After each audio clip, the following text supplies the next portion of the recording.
working committee member, Sir Jairam Ramesh. We have the working president of NPCC. We have the AICC secretary in charge of Nagaland, Ranajit, the media chairman, Younger, and myself, the Northeast media coordinator for the AICC. So, as Sir Jairam Ramesh did the press conference yesterday, and we committed that we will take a complaint ahead with the Deputy CM's comment on the election part of it, and the Election Commission has responded to it. Now today he will be speaking on certain other subjects, and I request Jairam Ramesh sir to open the press conference here. Thank you. Thank you. Good morning, friends. And let me also apologize for the delay which was caused by the heavy traffic in Kohima, and we underestimated the time taken to arrive here. So I apologize once again. Now, very soon we are going to begin the 2024 Lok Sabha election.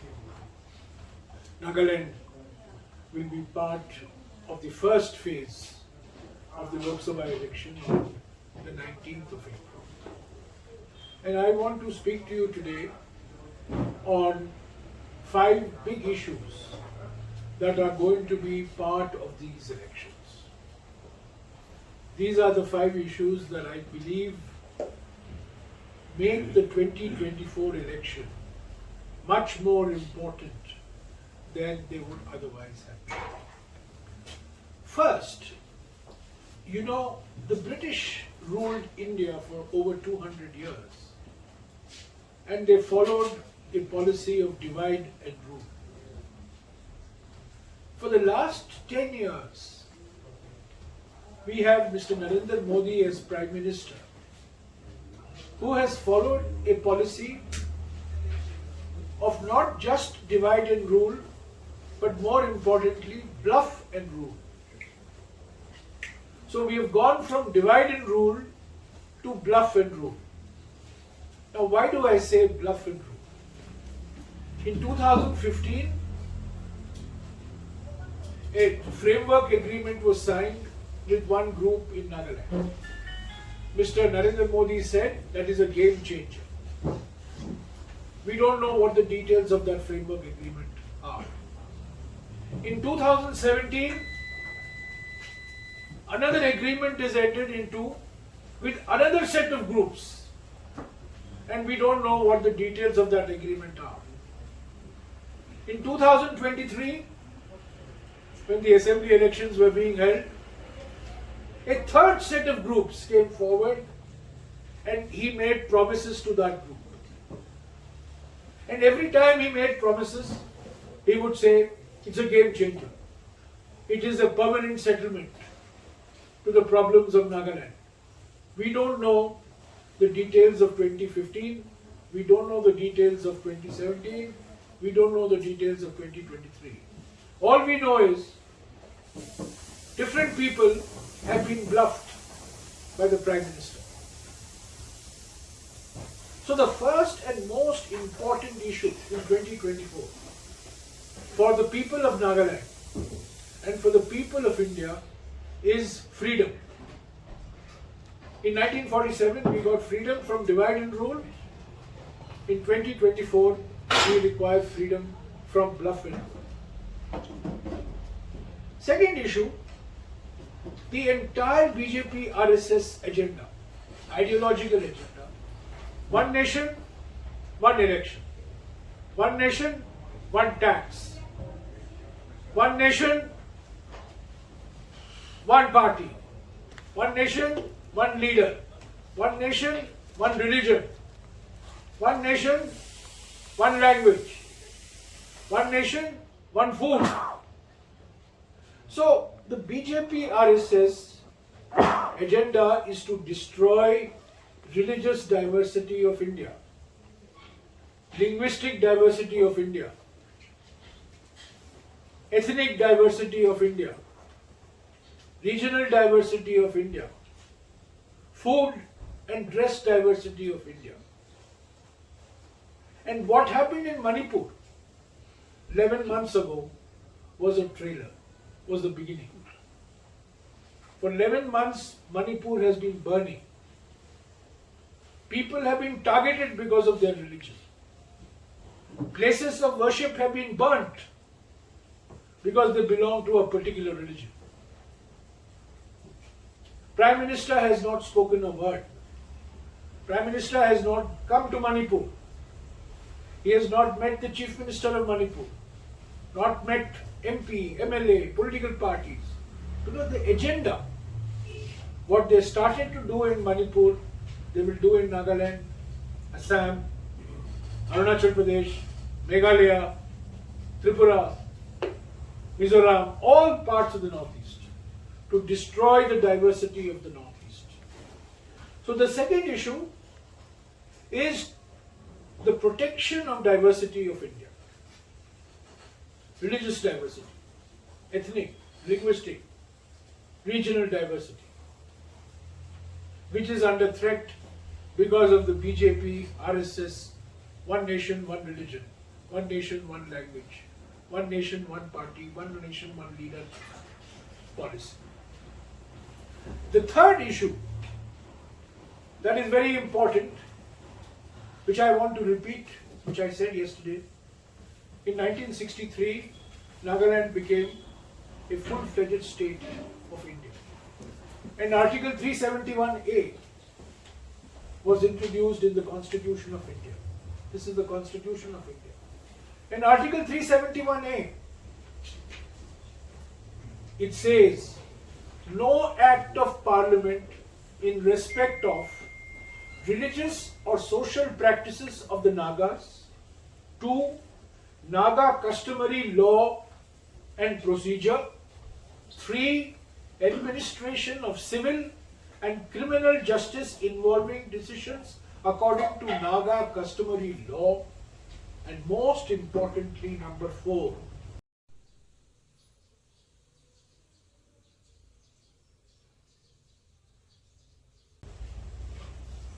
Ownership and transfer of land and its resources. I repeat, ownership of land and its resources shall apply to the state of Nagaland unless the Legislative Assembly of Nagaland by a resolution so decides. Now, Modi government removed Article 370, which provided special provisions for Jammu and Kashmir. 371A provides special provisions for Nagaland. 371B for Assam. 371C for Manipur. 371F for Sikkim. 371G for Mizoram. And 371H for Arunachal Pradesh. But today I am concerned only with 371A for Nagaland. So, a government that has removed 370 will remove 371A. Ownership of land and resources will go from the Nagaland Assembly to Parliament of India, which goes against Article 371A, which was introduced in 1963. So this is my third point. We have to protect 371A, particularly ownership of land and its resources. Naga customary law, Naga practice, Naga religion, Naga way of life, which is under threat. So this is the third point. Fourth point I want to say is that across the country, the biggest issue is unemployment.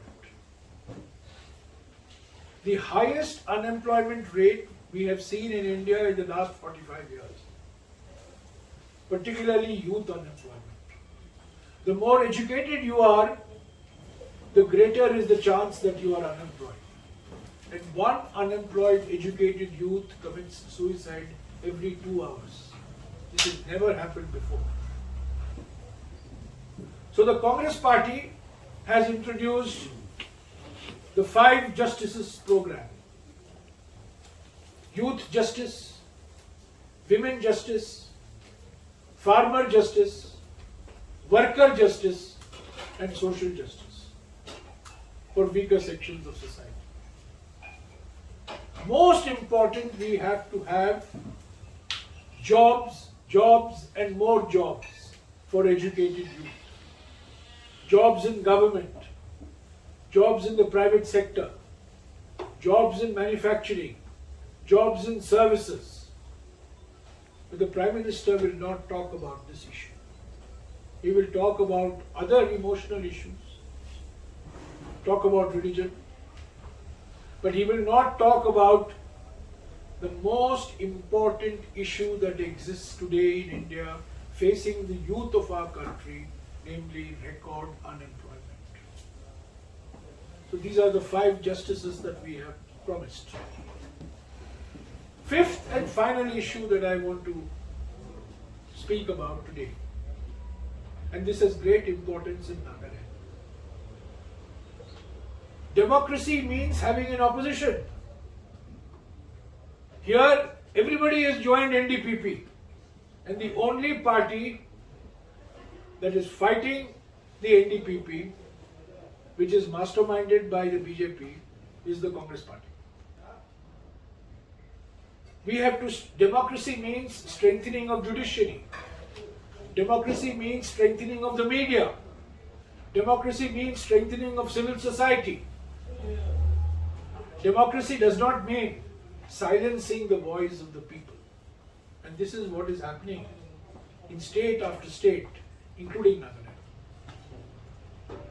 This Constitution of India guarantees freedom of speech. But what is important today in Nagaland, in Manipur, in other parts, is not just freedom of speech, but freedom after speech.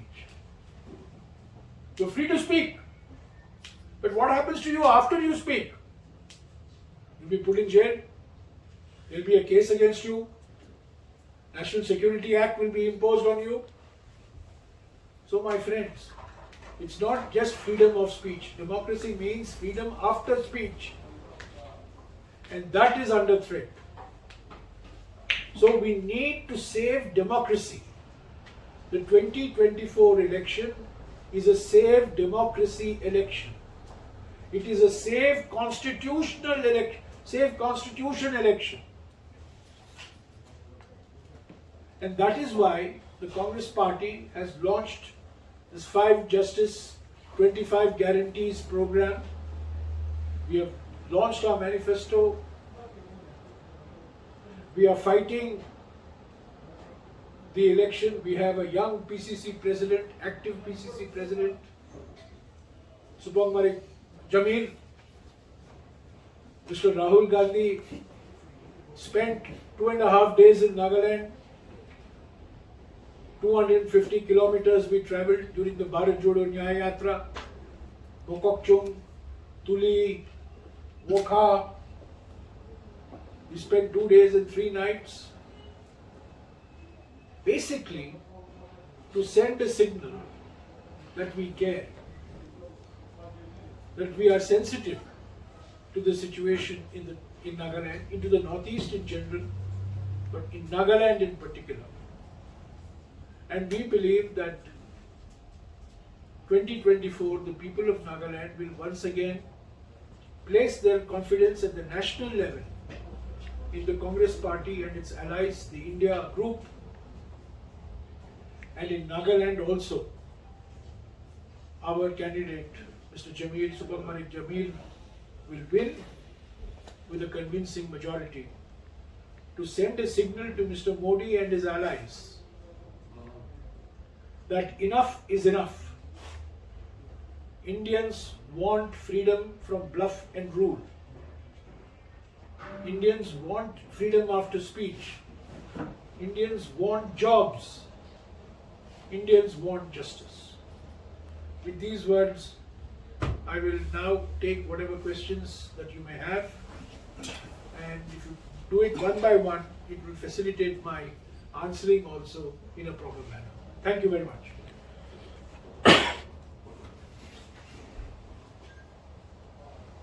last Prime Minister of Congress, Mr. Manmohan Singh, Yes, he was elected from Assam, yes. and he never visited even the neighboring state Nagaland. So why does the Congress suddenly care about Nagaland? Mr. Dr. Manmohan Singh spent hours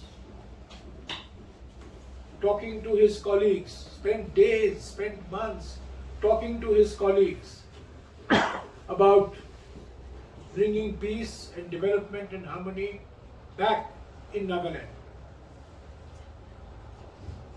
And what we saw in 2015, the framework agreement that Mr. Modi entered into, was the result of negotiations that had started from the mid-90s, taken forward Narasimha Rao, Deve Gowda, Gujral, Atal Bihari Vajpayee, and then Dr. Manmohan Singh.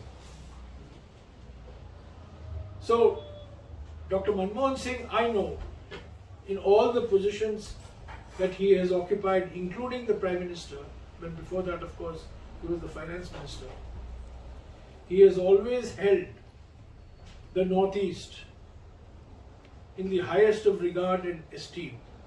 And he never did anything to disturb the social balance of the Northeast. We never had a Manipur type situation when Dr. Manmohan Singh was the Prime Minister. When the Prime Minister refused to go, was unable to go, was unwilling to go to a state of the Indian Union where people are killing each other in the name of religion, in the name of ethnicity, in the name of language, in the name of their way of life. So I'm afraid that the comparison is misplaced, because it was Dr. Manmohan Singh as Prime Minister who did his maximum to protect Article 371A, particularly for Nagaland. Since your question relates only to Nagaland, I am talking only of Nagaland. But what he did was equally applicable to other states of the Northeast as well. Congress Constitution speaks about the final solution of the Naga political issue. Can you elaborate on that? The Final solution. manifesto. Oh, the Yeah, manifesto. manifesto speaks Well, I about final explained to solution. you, that somewhere in the mid-90s, the NSC and IM and the Government of India started the dialogue process when Mr. Narasimha Rao was the Prime Minister. It was then taken forward by successive Prime Ministers. There were successive interlocutors at the political level. My late colleague, Mr. Oscar Fernandez, was one of the political interlocutors.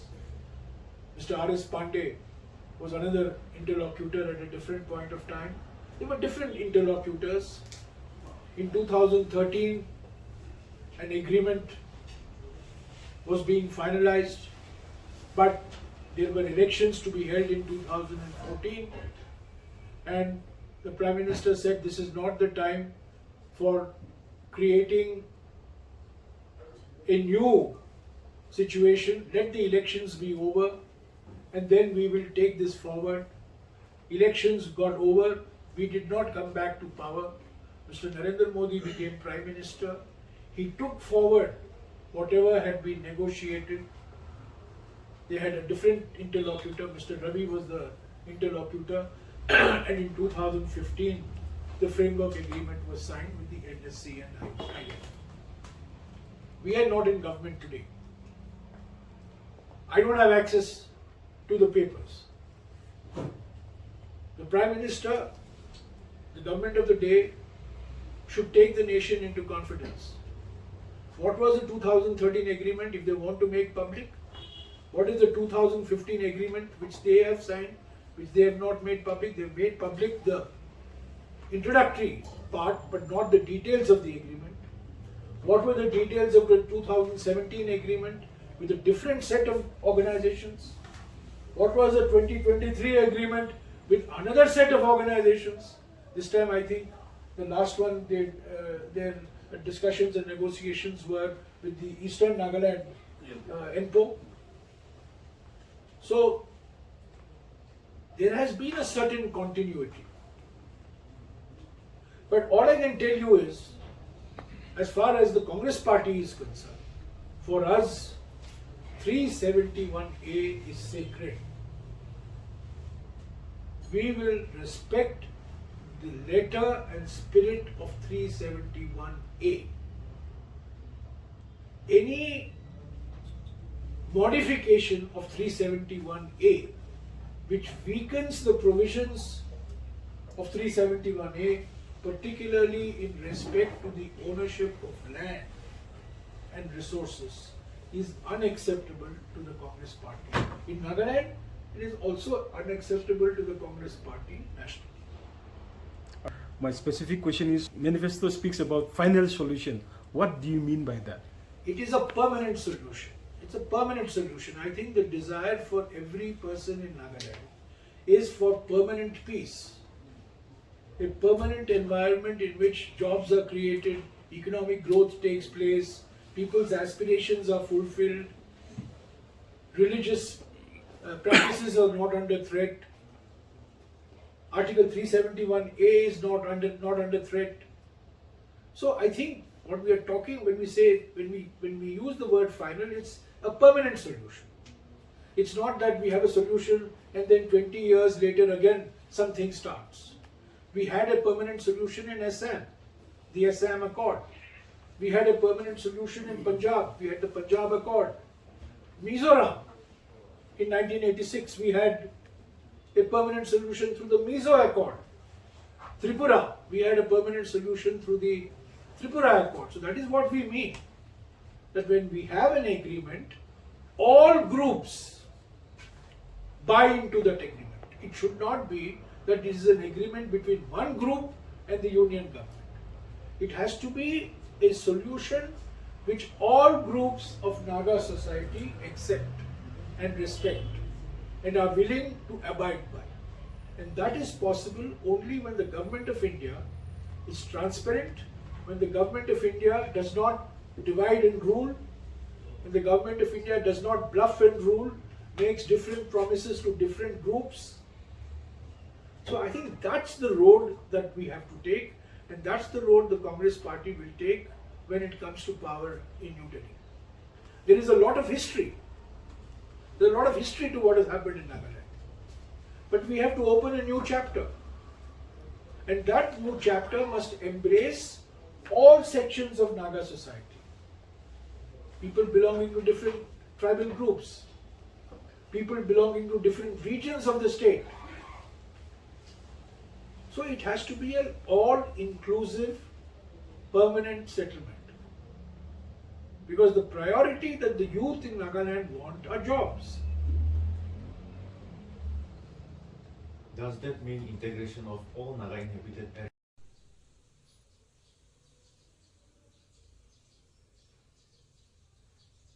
areas spread across 2 nations and 4 states? I am not the interlocutor, okay? I am not negotiating,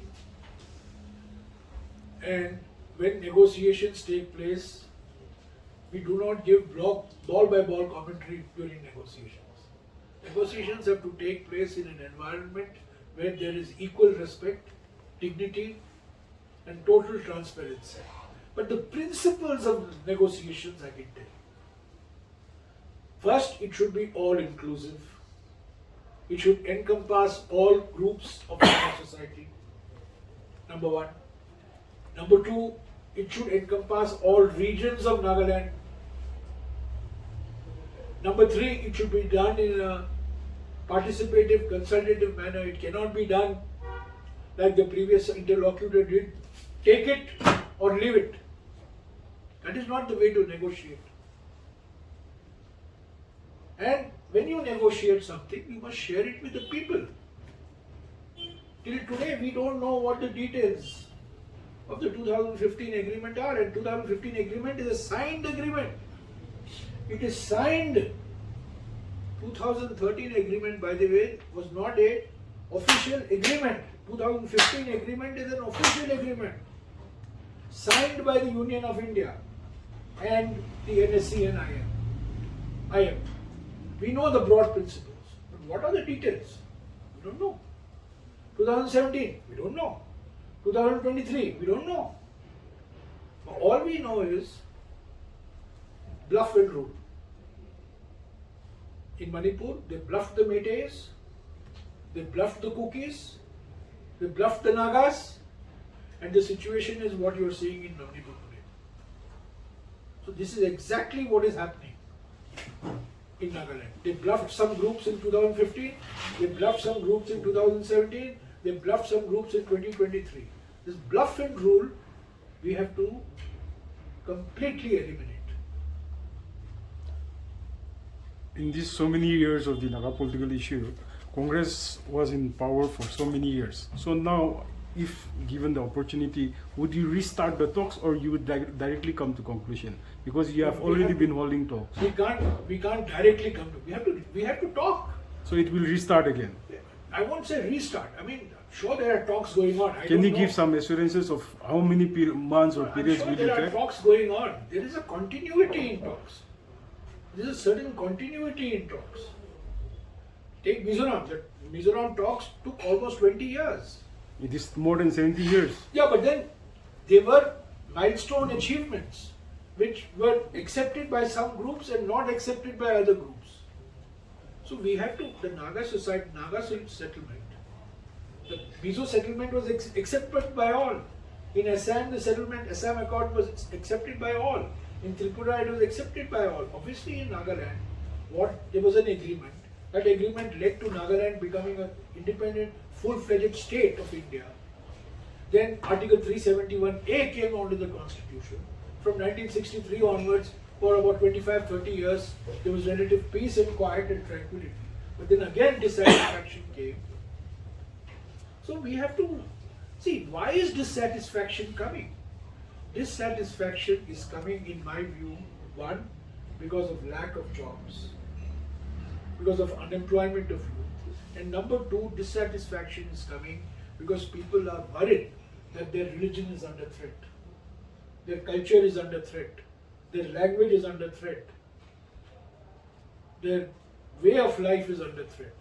So that is what we have to give confidence to people to. I think you are asking me, you are putting a thing on myself, will you restart? No. Of course we have to talk. Democracy means talking. Democracy means negotiating. Democracy means compromising.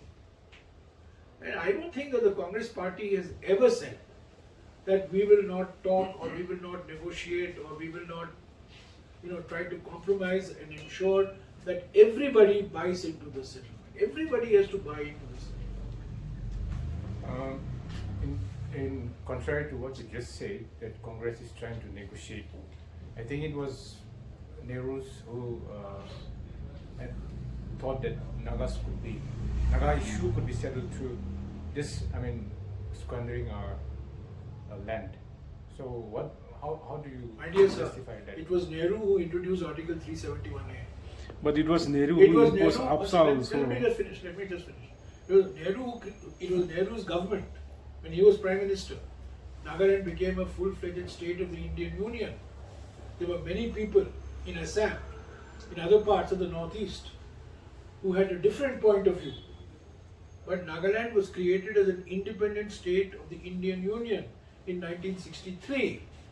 And Article 371A, which is the first of the special provisions under Article 371. And you know Article 371A, I am sure you have seen it. It's one of the longest articles in our Constitution. It runs into 3.5 pages. It's as detailed special provision as possible, including talking about control over land, ownership of land and resources. Congress governments have been in power in Nagaland. Elections have been held in Nagaland. Governments have come, governments have gone. The current Chief Minister of Nagaland was Home Minister in a Congress regime. So the Congress party has been part of the political system of Nagaland for decades. And it is not as if development has not happened. But the aspirations of the people have grown astronomically. And we have to respond to those changing aspirations. The population has become younger, the population has become much more connected, much more educated. So we need to respond to that. And what I am trying to tell you is that the response of the BJP RSS is not tuned to responding to these concerns of youth. Because their priority is one nation, one language, one nation, one religion, one nation, one food. They will decide what you will eat, what you will dress, how you will worship, where you will worship, what language you will speak. They will decide. So that goes against the Naga way of life. Last question from my side. In your manifesto, you have said that you will bring about a law recognizing all this same-sex marriage. That's actually alien to our culture. So how do you... I think that what we have said about same union. Same union. We have not said marriage. we have said same union. We have not used the word marriage. Marriage, But we have not we used have not used the word marriage. Just read out the exact. Yes, yes. Just read out. I'll just read it out. We have not used the word marriage in the manifesto. Okay. So how Because do you... union is a way of life. It may not be a way of life in Nagaland, but it's a way of life in some other states. It is not going to be, compulsorily applicable, but it is a way of life in different. And the Supreme Court has also legislated on this, by the way. There was a case in the Supreme Court. And what is alien to the Naga way of life will not be. Just read out the exact thing. Civil union. Civil...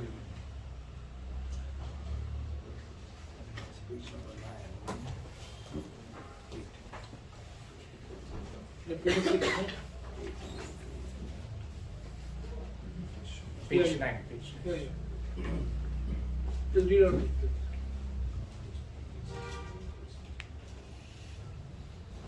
See, let me read it out for you. See, read it in the context. Read it in the context, okay? The Congress will ensure that every citizen, minorities, have the freedom, every citizen and minorities, have freedom of choice of dress, food, language and personal laws.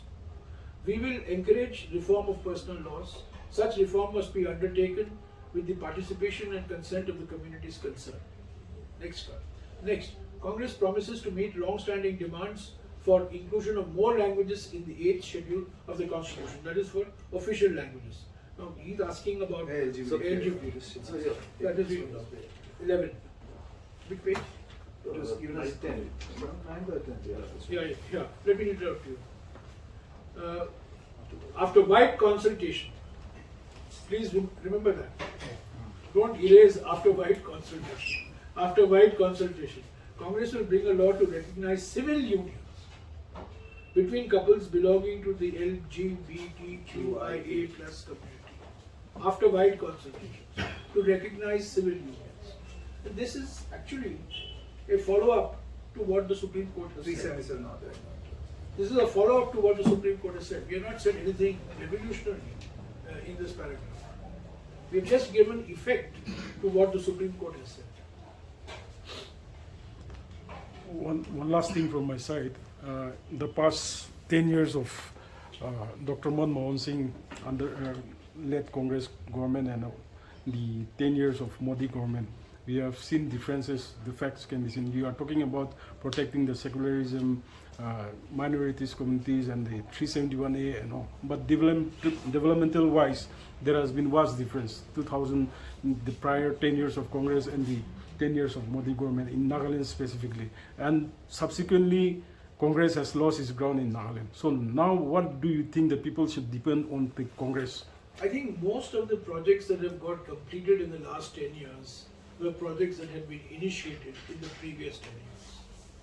I can tell you from my own experience, projects that I had initiated when I was Commerce Minister, when I was Power Minister, when I was Environment Minister, when I was Rural Development Minister, not just in Nagaland but in other parts of the Northeast, have got completed later on. And of course, the Prime Minister, the current Prime Minister has no rival in the world for claiming credit for works done by somebody else. works have been completed. I know, for example, long bridges have been completed. They were started many years ago. It takes years to complete bridges. It takes years to lay a railway line. One prime minister will begin the process of laying a railway line. Some other prime minister will be there when the railway line is completed. So many of the projects, most of the high visibility projects that you are seeing, particularly in the northeast, are projects that have been started years ago. And because of logistics and infrastructure and other issues, and sometimes law and order issues, they could not be completed, and they have been completed. So the visible projects, yes. But I think fundamentally, Manipur should be a wake-up call to people in the northeast. Because what has happened in Manipur, the atmosphere of fear, atmosphere of intimidation, the targeted attacks on people belonging to different religion, the burning down of places of worship, these are fundamental freedoms are at stake. And I think in 2024, those issues will be very, very important. So yes, projects have been, commissioned. Power projects have been commissioned, bridges have been commissioned, national highways have been commissioned.